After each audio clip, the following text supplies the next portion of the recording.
ಗೆಳೆಯರೇ, ಇವತ್ತು ನಾವು ನಮ್ಮ ಒಂದು ವಾಟ್ಸಾಪ್ನಲ್ಲಿ ಮಾಡಿರುವಂಥ ವಿಡಿಯೋ ಕಾಲ್ ಇರ್ಬೋದು, ವಾಯ್ಸ್ ಕಾಲ್ ಇರ್ಬೋದು, ಅದರ ಒಂದು ಕಾಲ್ ಹಿಸ್ಟ್ರಿನ ಯಾವ ರೀತಿ ಡಿಲೀಟ್ ಮಾಡೋದು ಅಂತ ನಾನು ಹೇಳ್ತೀನಿ.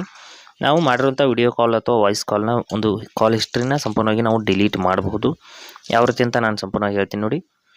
ಮೊದಲು ನಮ್ಮ ಫೋನ್ನ ಒಂದು ವಾಟ್ಸಪ್ನ ಓಪನ್ ಮಾಡ್ಕೊಳ್ಳೋಣ. ಅಲ್ಲಿ ನೋಡಿ ವಾಟ್ಸಪ್ನ ಓಪನ್ ಮಾಡಿಬಿಟ್ಟು ಒಂದೇ ಒಂದು ಕ್ಲಿಕ್ನಲ್ಲಿ ನಾವು ಆಲ್ ಡಿಲೀಟ್ ಮಾಡ್ಬೋದು. ಆಲ್ ಲೈಫ್ ಟೈಮ್ ಹಿಸ್ಟ್ರಿ ಕೂಡ ಡಿಲೀಟ್ ಮಾಡ್ಬೋದು. ಇಲ್ಲಿ ವಾಟ್ಸಪ್ ಓಪನ್ ಮಾಡಿದ ನಂತರದಲ್ಲಿ ಇಲ್ಲಿ ಪಕ್ಕದಲ್ಲಿ ಕಾಲ್ಸ್ ಅಂತ ಆಪ್ಷನ್ ಇದೆ ನೋಡಿ, ಅಲ್ಲಿ ಕ್ಲಿಕ್ ಮಾಡ್ಕೊಳ್ಳಿ. ಕಾಲ್ಸ್ ಅಂತ ಕ್ಲಿಕ್ ಮಾಡಿದ ನಂತರದಲ್ಲಿ ಮೇಲ್ಗಡೆ ಒಂದು 3 ಡಾಟ್ಸ್ ಇರುತ್ತೆ, 3 ಚುಕ್ಕೆಗಳು. ಇಲ್ಲಿ ನೋಡಿ ನನ್ನ ಒಂದು ಹಿಸ್ಟ್ರಿ ಸಂಪೂರ್ಣವಾಗಿ ಓಪನ್ ಆಗಿದೆ ಸ್ನೇಹಿತರೆ. ನಾನು ಎಷ್ಟು ದಿನ ವಿಡಿಯೋ ಕಾಲ್ ಮಾಡಿರುವಂಥ ಅಥವಾ ವಾಯ್ಸ್ ಕಾಲ್ ಮಾಡಿರುವಂಥ ಹಿಸ್ಟ್ರಿ ಇಲ್ಲಿ ನೋಡೋದಕ್ಕೆ ಸಿಗ್ತಾ ಇದೆ. ನಂತರದಲ್ಲಿ ಮೇಲ್ಗಡೆ ಒಂದು 3 ಚುಕ್ಕೆಗಳಿರುತ್ತೆ, 3 ಡಾಟ್ಸ್, ಅಲ್ಲಿ ಕ್ಲಿಕ್ ಮಾಡ್ಕೊಳ್ಳಿ.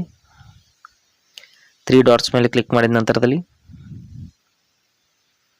ಇಲ್ಲಿ ಕ್ಲಿಯರ್ ಕಾಲ್ ಲಾಗ್ ಅಂತ ಒಂದು ಆಪ್ಷನ್ ಬರುತ್ತೆ, ಅಲ್ಲಿ ಕ್ಲಿಕ್ ಮಾಡ್ಕೊಳ್ಳಿ. ಕ್ಲಿಯರ್ ಕಾಲ್ ಲಾಗ್ ಅಂತ ಇಲ್ಲಿ ನೋಡಿ, ಈ ರೀತಿ ಕ್ಲಿಕ್ ಮಾಡಿಬಿಟ್ಟು ನೀವು ಓಕೆ ಅಂತ ಕ್ಲಿಕ್ ಮಾಡಿದರೆ ಮುಗೀತು.